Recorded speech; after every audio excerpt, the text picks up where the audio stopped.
नमस्कार दोस्तों बैंकों के द्वारा जो लोन्स को लेकर अकाउंटिंग की जाती है उसमें एक बड़ा बदलाव किया है आरबीआई ने बेसिकली ईसीएल की जो गाइडलाइंस है वो जारी की है। ईसीएल का मतलब है एक्सपेक्टेड क्रेडिट लॉस। ये आप देख सकते हो यहाँ पर खबर, what are RBI's new directives on bad loan recognition, how will they impact banks. इसको डिटेल से और अच्छे से समझेंगे। देखिए स्पेशली आपके एग्जाम पर्सपेक्टिव से ये काफ़ी इंपॉर्टेंट हो जाता है। और जनरली भी अगर आप देखोगे तो जब भी हमारे भारतीय बैंकों पर कोई खतरा हुआ है उसमें सबसे बड़ा जो चीज़ होता है वो होता है बैड लोन का। मतलब कॉरपोरेट्स को, इंडिविजुअल्स को, जो भी यहाँ पर बैंकों ने लोन दिया वो लोन वापस नहीं आ पाया, जिसकी वजह से काफ़ी सारा लॉस हुआ। अब प्रॉब्लम क्या होती है ना, लॉस तो किसी भी बिजनेस में होता है, बैंक भी बिजनेस की तरह काम करते हैं, उनको भी लॉस हो सकता है। लेकिन जरूरी ये है कि उसकी प्रॉपर अकाउंटिंग की जाए। मतलब लॉस होने के पहले ही आपको कुछ चीज़ें प्रिडिक्ट करनी पड़ती है, आपको प्रोविजनिंग अच्छे से करनी होगी। वो सारी चीज़ें आपको नए वाले गाइडलाइंस में देखने को मिलेगी और इसको हम डिटेल से जानेंगे। चलिए शुरुआत करते हैं। लेकिन उससे पहले आप सबको बता दूं, आप में से जो भी लोग यूपीएससी की तैयारी कर रहे हैं 30 अप्रैल तक 50% फ्लैट डिस्काउंट हमारे सभी यूपीएससी कोर्सेज पर आपको मिलेगा, प्लस डबल वैलिडिटी। 2027 का बैच आप ले रहे हो तो ये सारे ऑफर्स तो मिलेंगे। इसमें प्रीलिम्स, मेंस, इंटरव्यू सब कुछ की तैयारी कराई जाती है। 18 बुक्स का जो पूरा सेट है वो आपके घर पर भेजा जाएगा। कोई भी अगर आपको डाउट हो, प्रॉब्लम हो बैच से रिलेटेड, इस फोन नंबर पर कॉल करिए and use this code Ankit live maximum discount के लिए। चलिए शुरुआत करते हैं। सबसे पहले देखते हैं कि हुआ क्या है ना, यहाँ पर रिजर्व बैंक ऑफ इंडिया ने ईसीएल की गाइडलाइंस जारी कर दी। ये फाइनल एक्सपेक्टेड क्रेडिट लॉस की गाइडलाइंस है जो जारी की गई है, जिसकी वजह से इसका डायरेक्ट इंपैक्ट पीएसयू जो बैंक्स हैं, specially state bank of India, bank of Baroda, उनके ऊपर आपको देखने को मिलेगा। मतलब यहाँ पर इनके जो शेयर्स हैं उसमें थोड़ी गिरावट देखने को मिली। और ध्यान रखिएगा, ये जो पर्टिकुलर गाइडलाइंस है वो अगले साल 1 अप्रैल 2027 से आ जाएगा। क्योंकि कोई ये छोटी मोटी चीज़ नहीं है। अभी तो आप कहोगे कि 1 साल बचा है इसमें, लेकिन फाइनली यहाँ पर आरबीआई ने सख्त कह दिया है कि हम इससे ज़्यादा डिले नहीं करने वाले। और इसीलिए अगर आप देखोगे तो मार्केट जो है, शेयर मार्केट, वो नेगेटिवली यहाँ पर रिएक्ट कर रहा है। जो पीएसयू बैंक के शेयर्स हैं वो इसीलिए गिर रहे हैं क्योंकि यहाँ पर जो बैंक का फाइनेंस है ना वो और ज़्यादा डिमांडिंग हो जाएगा, और ज़्यादा स्ट्रिक्ट हो जाएगा। मतलब पहले जिस तरीके से, जिस धड़ल्ले से यहाँ पर बैंक्स आसानी से लोन दिया करते थे वो यहाँ पर नहीं कर पाएंगे। अच्छा, आरबीआई ने एक्चुअली चेंज किया है, इसको समझिए। आरबीआई ने यहाँ पर comprehensive overall of loan accounting rules जो बैंकों का होता है उसको यहां पर जारी किया है।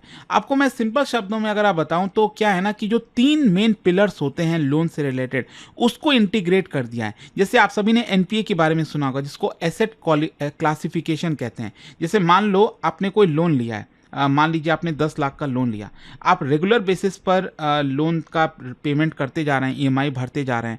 और आप सब जानते हो कि अगर आप 90 डेज तक कोई भी प्रिंसिपल या फिर इंटरेस्ट अमाउंट नहीं देते हो तो वो आपका क्या कहलाता है, एनपीए कहलाता है, राइट। तो एक तो एसेट क्लासिफिकेशन हो गया पहला पिलर। दूसरा प्रोविजनिंग, मतलब बैंक्स क्या करते हैं, अगर जैसे ही बैंकों को लगा कि यहाँ पर आप पैसे नहीं दे पा रहे हो, मतलब 6 महीना हो गया है, आपने यहाँ पर गाड़ी के लिए लोन लिया था, उसका किस्त आप जमा नहीं कर पा रहे हैं, तो उसके लिए बैंक को प्रोविजनिंग करनी पड़ती है। प्रोविजनिंग का मतलब पहले से ही अपने खाते में से पैसा साइड रखना पड़ता है, ये अनुमान लगाते हुए कि आपका जो लोन है वो वापस नहीं आएगा, वो बैंक के लिए लॉस कहलाएगा।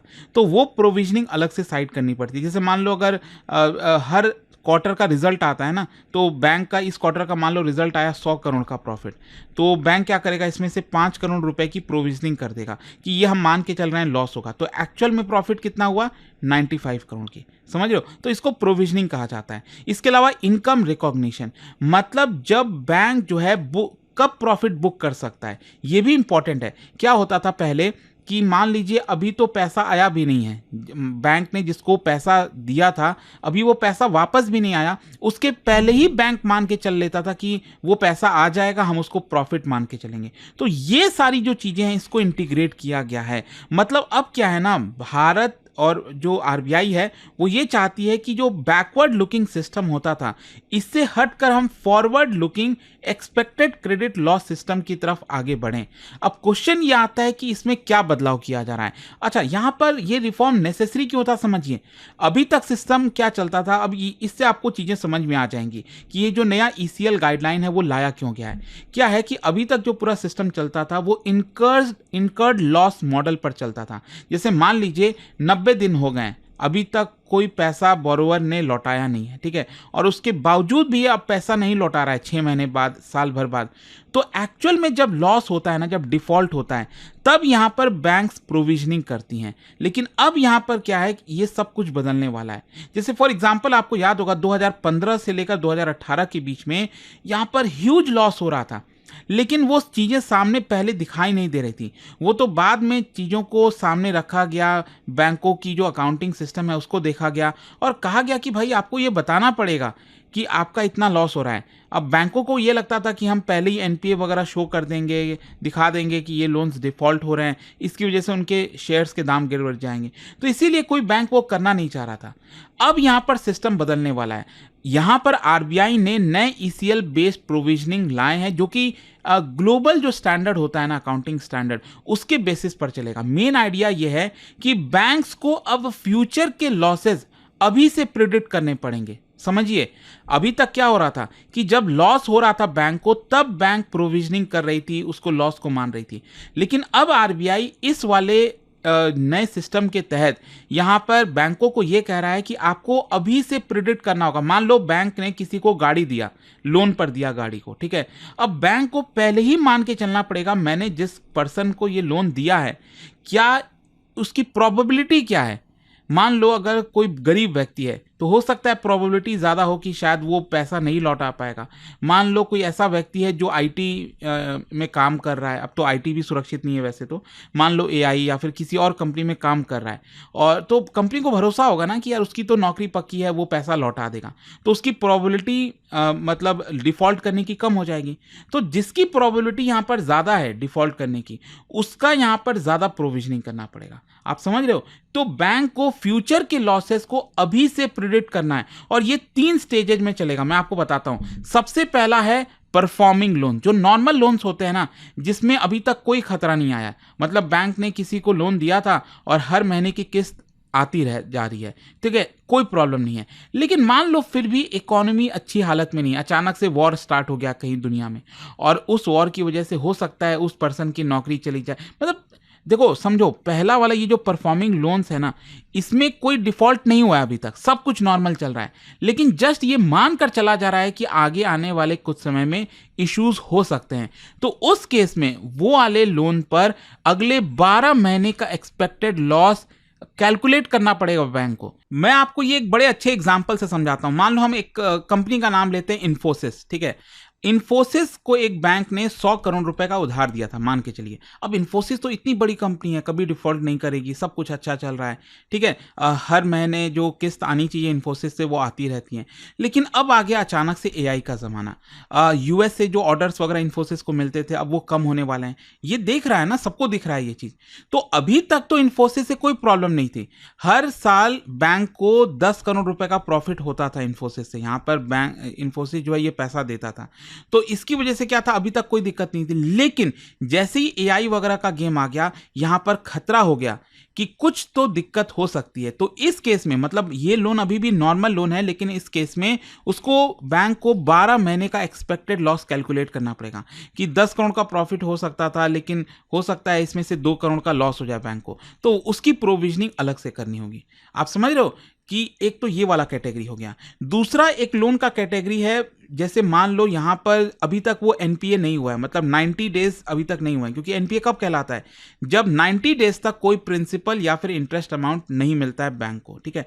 तो अभी मान लो कोई लोन है, वो डिफॉल्ट किया है, 1 महीने तक पैसा नहीं पे किया, अभी 90 दिन नहीं हुए हैं, अभी सिर्फ 30 डेज हुए हैं, तो उस केस में बैंक को life time expected loss calculate करना होगा और अलग से प्रोविजनिंग करनी होगी। प्रोविजनिंग आई होप आप समझ चुके हो कि यहां पर अपने प्रॉफिट में से कुछ हिस्सा निकाल देना होगा, ये मानकर चलना होगा कि वो लॉस होने वाला है। फिर इसके अलावा तीन तीसरे प्रकार का लोन होता है क्रेडिट इम्पेयर्ड, मतलब यहां पर इस वाले लोन कैटेगरी में ऑलरेडी डिफॉल्ट हो चुका है, 90 दिन से ज्यादा हो चुके हैं या फिर डिफॉल्ट होने के कगार पर है।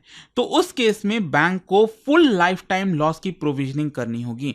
बैंक को मानकर चलना होगा यहां पर मेरा 50 करोड़ का लॉस होने वाला है, तो उसको अपने प्रॉफिट में से वो निकालना होगा। ठीक है, तो ये हो गया आपका 3 स्टेज ईसीएल मॉडल, ये आरबीआई इंप्लीमेंट कर रही है। अच्छा, कहां पर चेंजेस नहीं हुए? एनपीए का जो क्लासिफिकेशन है, मैं आपको बताया ना कि 90 दिन तक कोई इंटरेस्ट और प्रिंसिपल नहीं आया, तब हम उसको एनपीए में क्लासिफाई करेंगे, तो इसमें कोई चेंजेस नहीं है। समझ रहे हो? यहां पर डिफरेंस यही है कि पहले क्या होता था, जो प्रोविजनिंग करनी होती थी वो 90 दिन के बाद करती थी बैंक, अब यहां पर 90 दिन के पहले ही जो बैंक्स हैं उनको प्रोविजनिंग करनी होगी। अच्छा, यहां पर जो रियल इंपैक्ट एरिया है वो कहां पर आएगा मैं आपको बता दूं। जो मैंने बार बार कह रहा हूं ना, प्रोविजनिंग की बात कर रहा हूं, तो ये इन सब के ऊपर डिसाइड होगा। प्रोबेबिलिटी ऑफ डिफॉल्ट, क्या प्रोबेबिलिटी है कि वो डिफॉल्ट करने वाला है, loss given default, exposure at default, इन सब मेथड के थ्रू जो है कैलकुलेट किया जाएगा। पहले तो सिस्टम बड़ा इजी होता था ना कि अब इस कंपनी ने ये डिफॉल्ट कर दिया, ये पैसा नहीं लौटा पा रहा है, उसके हिसाब से प्रोविजनिंग कर दो, लेकिन अब ये सारे कैलकुलेशन करने पड़े होते हैं बैंक को कि कितना प्रोविजनिंग किया जाए। अच्छा, बैंक्स के लिए अब क्या चेंज हो गया है? बैंक के लिए सबसे बड़ी दिक्कत यह है कि अब उसको पहले ही प्रोविजनिंग करनी पड़ी है, मतलब बैंक्स का जो प्रॉफिट वगैरह है वो अब यहां से कम हो जाएगा। बैंक जो पहले अच्छे से उधार दे पाता था वो अब उतना उधार यहां पर नहीं दे पाएगा। समझ लो, तो ये प्रॉब्लम हो गई है। अच्छा, यहां पर इनकम रिकॉग्निशन का भी मामला है, मतलब अब कोई पेपर प्रॉफिट वाला मामला नहीं चलेगा। जैसे मैं आपको बताता हूं, पहले क्या चलता था, jैसे मान लो अगर 100 करोड़ का लोन दिया है बैंक ने और हर साल 10 करोड़ रुपए वापस आते थे बैंक को, तो बैंक ईयर के स्टार्टिंग में ही सोच लेता था कि हाँ वो 10 करोड़ रुपए मिल गए, क्योंकि पिछले 5 साल से इस कंपनी ने अभी तक कोई भी डिफॉल्ट नहीं किया है, तो बैंक मान के चलती थी कि 10 करोड़ रुपए तो हमारा आ ही जा रहे हैं। ठीक है, जिसकी वजह से पेपर में तो बड़ी बड़ी बातें दिखाई जाती थी कि देखो हमारा इस साल ये प्रॉफिट होने वाला है, तो इसको पेपर प्रॉफिट कहा जाता था। अब पता चलता है 3 महीने के बाद जो है अब ये पैसा ये कंपनी दे ही नहीं पा रही है, तो ये सारी चीजें अब नहीं चलेंगी। मतलब अगर थोड़ा भी रिस्क इंक्रीज हुआ, जो इंटरेस्ट इनकम है उसको कम करना होगा। बैंक इसको इन्फ्लेट करके नहीं दिखा सकता कि इतना पैसा आने वाला है, जब आएगा तब देखा जाएगा। ठीक है, ये चीज है। अच्छा, एसेट क्लासिफिकेशन का रूल भी समझ लीजिए। कई बार ऐसे बोरोवर्स होते हैं जो अपने लोन को बार बार रिन्यू करते रहते हैं। जैसे मान लो कोई क्रेडिट कार्ड लिया हुआ है, ठीक है, अब क्रेडिट कार्ड लिया है, उसको 2 लाख रुपए चुकाना है, उसने तो सारा खर्च कर दिया, अब उसके पास 2 लाख है नहीं, तो क्या करेगा, दूसरे वाले क्रेडिट कार्ड से कुछ किसी सिस्टम के थ्रू कैश निकलवा लेगा, अपने फ्रेंड को परचेस करा, मतलब कुछ ऐसा हो जाएगा, या फिर किसी दूसरे बैंक से लोन ले लेगा। मान लो कोई कंपनी है, उसने 5 करोड़ का लोन लिया हुआ है, तो वो 5 करोड़ नहीं चुका पा रही है, तो वो कंपनी क्या करेगी, दूसरे बैंक से लोन ले लेगी ताकि उस पिछले वाले बैंक का चुका पाए, ताकि यहां पर डिफॉल्ट ना हो। तो इसको एवरग्रीनिंग ऑफ लोन, तो ये चीज नहीं होना चाहिए। ये बैंकों को चेक करना चाहिए कि कहीं ऐसा तो नहीं हो रहा है। दूसरा, स्ट्रिक्ट एनपीए अपग्रेड रूल। मान लो किसी ने यहां पर 6 महीने तक पे नहीं किया था, लेकिन अब वापस से पे करना स्टार्ट कर दिया, तो जब तक वो बोरोवर पिछला वाला पूरा पेंडिंग पेमेंट नहीं कर देता, तब तक उसको नॉर्मल स्टैंडर्ड कैटेगरी में नहीं रखा जाएगा, उसको एनपीए के ही कैटेगरी में रखा जाएगा। और सभी बैंकों को एक यूनिफॉर्मिटी लानी होगी कि जो लोन क्लासिफिकेशन, डिफॉल्ट क्लासिफिकेशन वगैरह किया जाता है, वो सभी बैंक एक ही तरह से करेंगे। अच्छा, इसका बैंकों के ऊपर क्या इंपैक्ट आएगा? शॉर्ट टर्म में यहाँ पर प्रॉफिट डिक्लाइन होगा, कैपिटल के ऊपर प्रेशर आएगा, बैंक अच्छे से उधार नहीं दे पाएंगे क्योंकि उनकी प्रॉफिट रिड्यूस हो रही है ना, उनका कैपिटल रिड्यूस हो रहा है। और जो सिस्टम अपग्रेड कॉस्ट है वो भी झेलना पड़ेगा बैंकों को, क्योंकि डेटा, एआई, अब काफी कुछ देखना पड़ेगा ना। लॉन्ग टर्म में बैंकों को फायदा है, क्योंकि अल्टीमेटली इसकी वजह से बैलेंस शीट सुधरेगा। जो बैंकों को शॉक लगता रहता था समय समय पर कि उधार वापस नहीं आ पा रहा है, तो वो सारे शॉक कम हो जाएंगे और यहाँ पर लेंडिंग डिसिप्लिन आ जाएगा। अब बैंक जल्दी से रिस्की वाले लोगों को लोन नहीं देगा, कि बैंक को पता है कि यहाँ पर तो बहुत ज़्यादा रिस्क है, हम इसको लोन देंगे तो बड़ा प्रॉब्लम हो जाएगी। तो ये सारी चीज़ें अब कम हो जाएंगी, तो ओवरऑल लॉन्ग टर्म में इसका फायदा है। बट आई होप कि इस वीडियो के थ्रू ये जो चर्चा चल रही थी कि आरबीआई के द्वारा एक फाइनल डायरेक्शन दिया गया ईसीएल, वो आपको समझ में आ गया होगा। और जाने से पहले एक बहुत ही इंटरेस्टिंग क्वेश्चन, क्या आप बता सकते हो प्रायोरिटी सेक्टर लेंडिंग के बारे में? 2 स्टेटमेंट यहां पर दिया है, कौन सा करेक्ट है? इसका राइट आंसर आप सब जानते हैं, मेरे इंस्टाग्राम पर तो मिलेगा ही, वहां पर अगर आप नहीं हो कोई बात नहीं, टेलीग्राम से ले सकते हैं इसका सही उत्तर। दोस्तों, पिछले 2 महीनों में 100 से ज्यादा लोग अपनी फर्स्ट जॉब स्टार्ट कर चुके हैं। यह क्लियर प्रूफ है कि सही गाइडेंस मिल जाए तो सिलेक्शन जरूर होता है। और यहाँ नाम आता है study IQ skill courses powered by career 24/7 का। Digital data, cyber security, data analytics, business analytics, ज्यादातर जॉब्स यहीं आ रही हैं। स्टडी IQ इन्हीं फील्ड्स के लिए ऐसे कोर्सेज देता है जो सिर्फ थियोरेटिकल नहीं बल्कि प्रैक्टिकल और इंडस्ट्री ओरिएंटेड होते हैं। और यहाँ आपको स्टार्ट करना भी सिंपल है, बस इस वीडियो के कमेंट सेक्शन में जाइए, वहां दिए गए लिंक पर क्लिक करिए। जो डिटेल यहाँ दिख रही है इसमें अपना नाम, ईमेल आईडी, नंबर फिल करिए और डिस्काउंट कोड यूज करिए अंकित लाइव। आपकी अपनी कैरियर जर्नी को स्टार्ट करिए। हम इंश्योर करते हैं कि आपको study IQ new age job के लिए बिल्कुल तैयार कर देगा। स्टडी IQ IAS, आपका सिलेक्शन हमारा मिशन।